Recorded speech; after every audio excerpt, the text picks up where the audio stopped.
for Nyeri town constituency.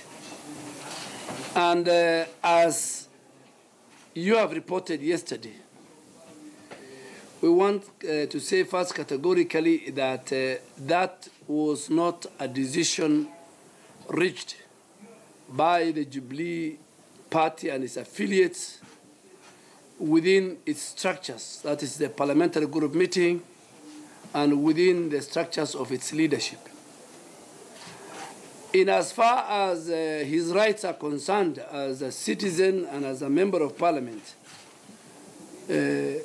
both in the standing orders and in the constitution, where any member, any citizen can either petition parliament or can petition the Judicial Service Commission or can even petition the Public Service Commission. That is the reading of the Constitution.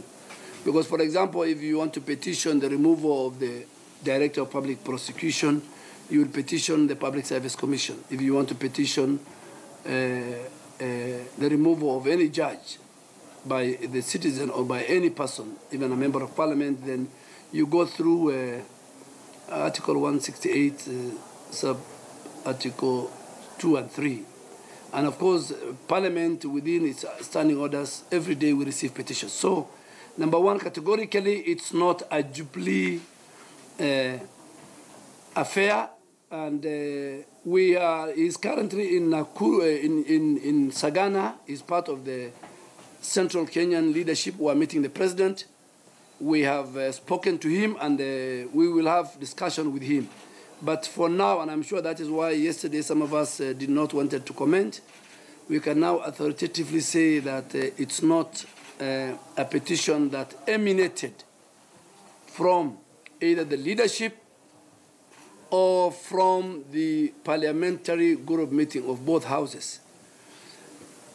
So we will talk to him if he feels that is his right as per the Constitution. Then, but for us, we want, number two, we want to talk to our colleagues, the Jubilee members of Parliament, that our focus as a party and its affiliate, our focus now is none other than the campaign for the October 17 presidential elections.